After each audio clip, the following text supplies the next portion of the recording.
welcome back again to another video with Stay Away from Narcs. Thank you all again for taking the time. I appreciate every single one of you. I hope again that you are doing well and healing. If this is your first time listening to my channel, I hope you're finding solace in this, in my videos, and from the comments and everybody else that you're hearing from in the comments of these videos, and find healing and feel at ease from have been in these type of situations.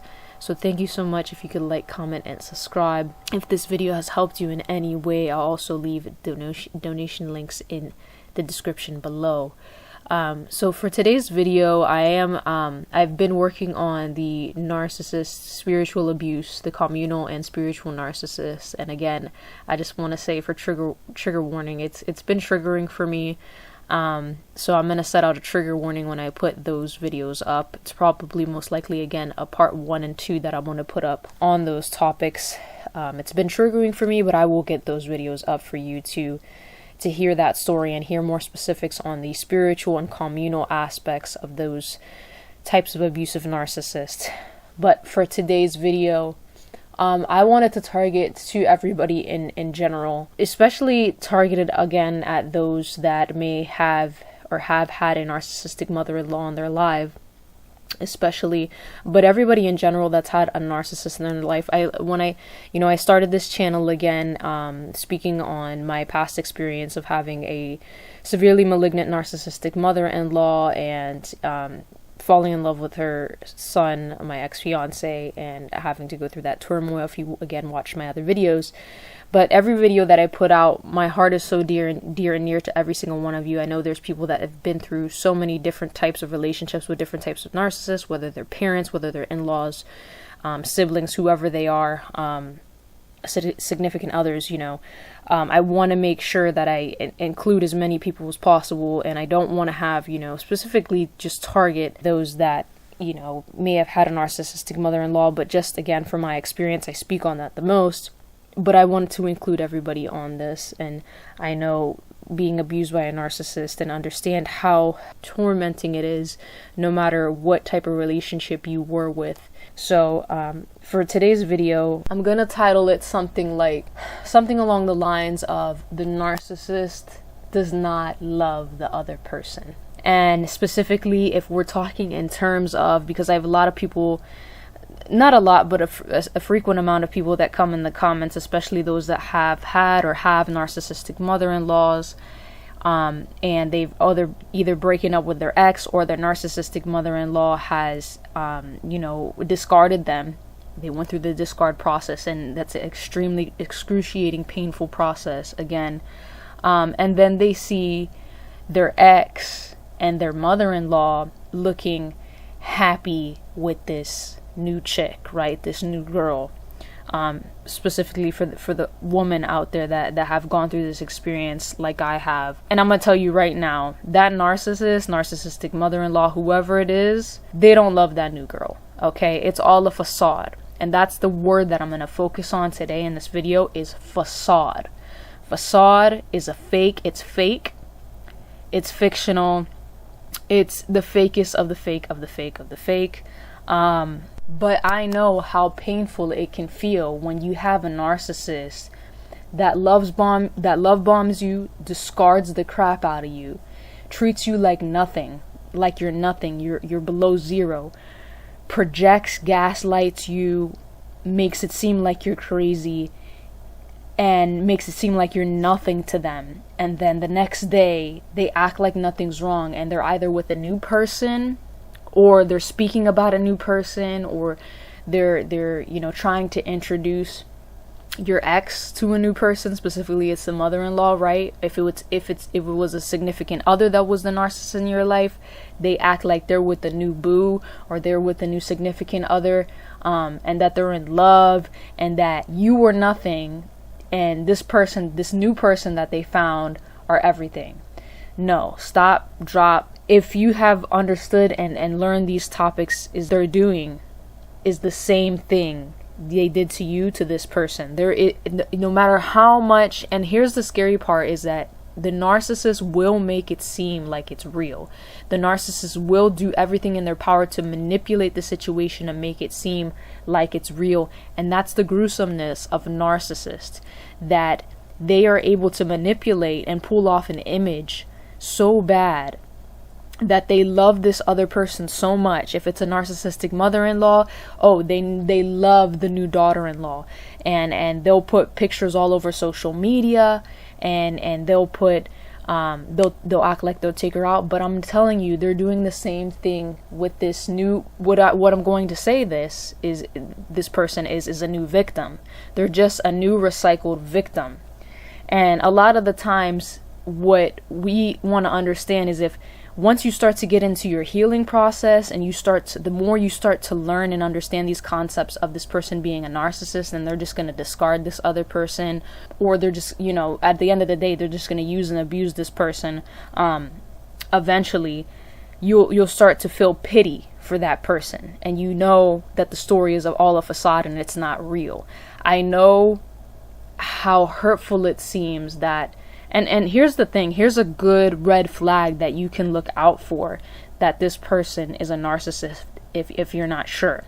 Whoever they are, if they're a mother-in-law, if they were one of your exes, if they were a parent even, for example, okay? A red flag that you want to look out for, especially if you're in a relationship, or, this is an in-law of yours, is that if they put you down so badly, but in the beginning, you felt like they extremely love bombed you, they loved the heck out of you, and then they did a 180 flip and switch and then acted like you were nothing, then a couple days later, or even a few weeks later, you see this person with a new person, or speaking of a new person in such a high manner like they did of you, that's your cue that this is a severely either a severely highly toxic person or a narcissist.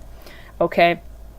Toxic people are the only people that pick up one person, love bomb the heck out of them, act like they're nothing, then the next day or a couple, however, it's a short period of time, relatively. It's a relative short period of time where this person picks up a new person or is talking about a new person, whatever, and will go into detail and act like they love this person and that you were nothing.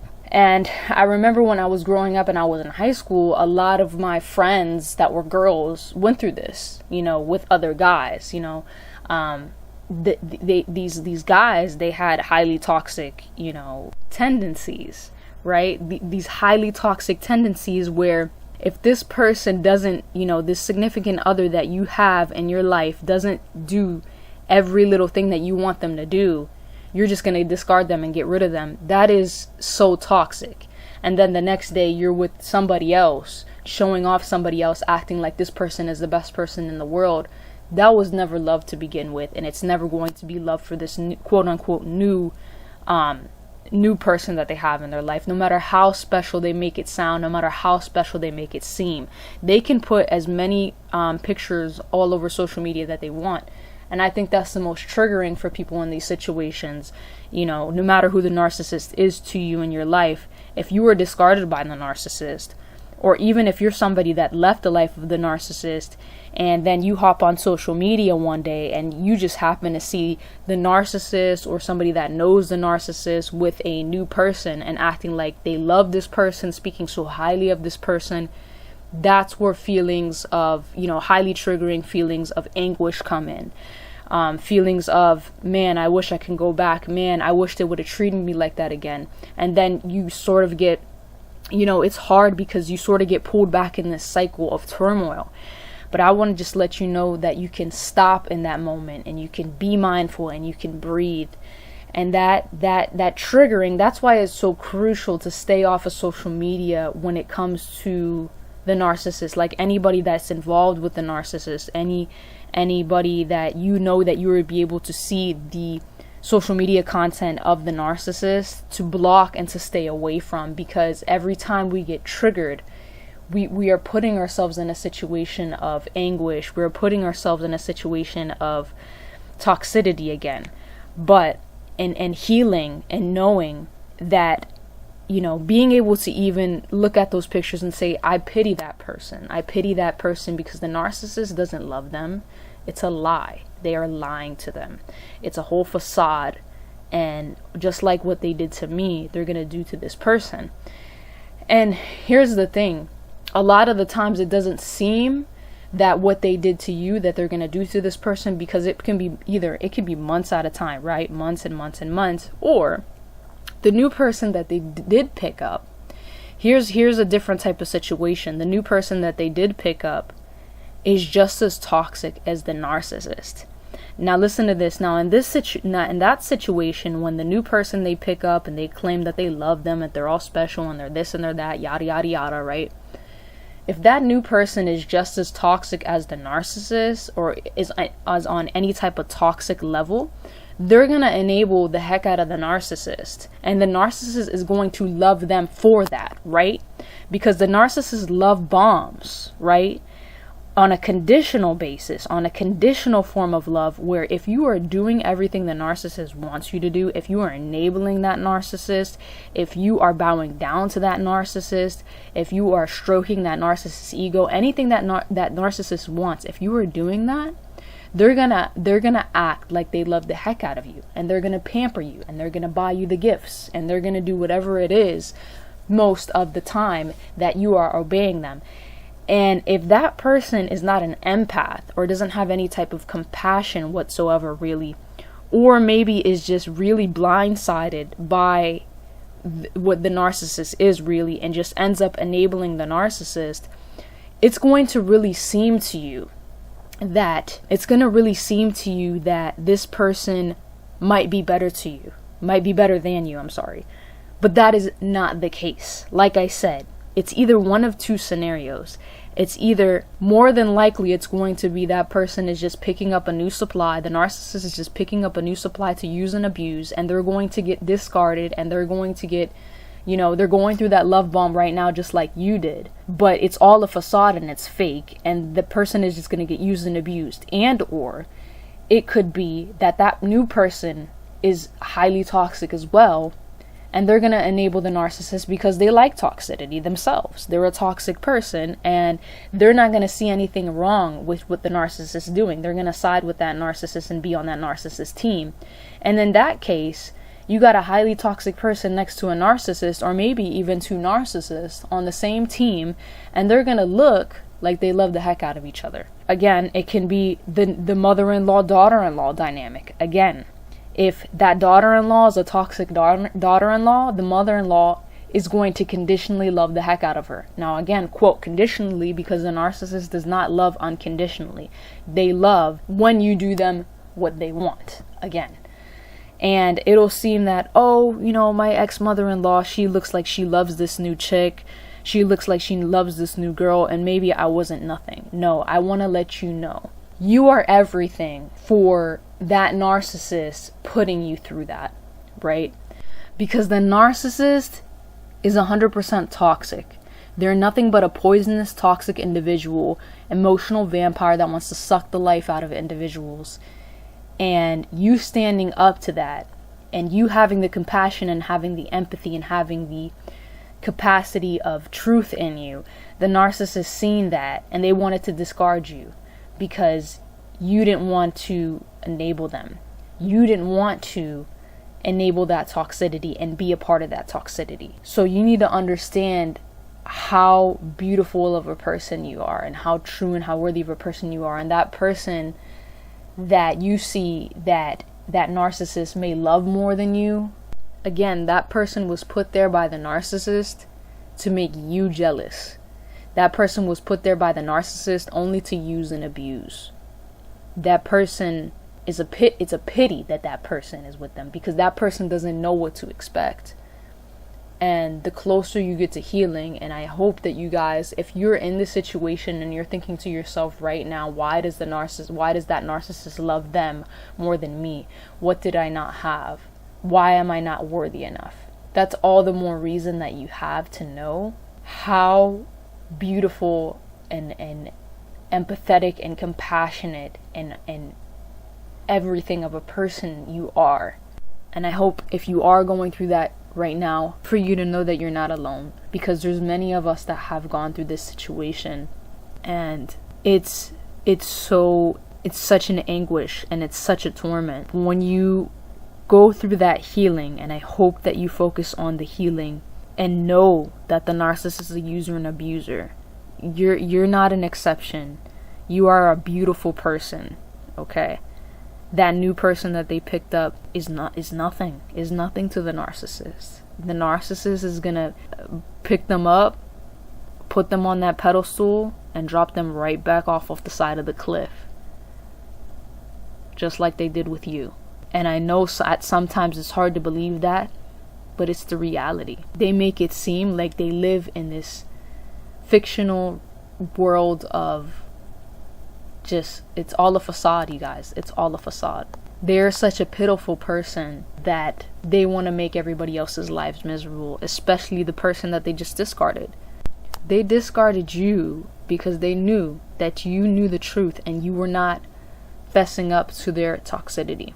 You are a good person, point blank. And any other person that happens to be good that ends up in this person's realm, what it is, it's just a toxic web. They enter the toxic web of the narcissist. And even with narcissistic parents, right? They drop one of their children one day because the children doesn't do exactly as they want.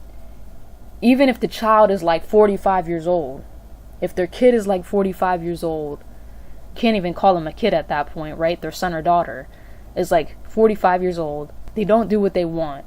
They'll discard their own child, because they don't mean anything to them. It's a conditional basis.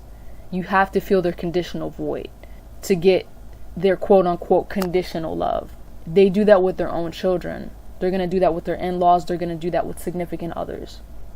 It's the same thing. People don't mean crap to them. So thank you, if you got to the end of this, for listening. I just wanted to put that out there, and I hope you're focusing on your healing again if you're going through this sort of thing right now. I hope this was a piece of solace for you, and I hope if you need to get into therapy or something like that, to again get somebody that knows narcissistic personality disorder, knows emotional abuse, and these specific aspects when you're speaking on this, if you're going through this. So again, thank you again so much.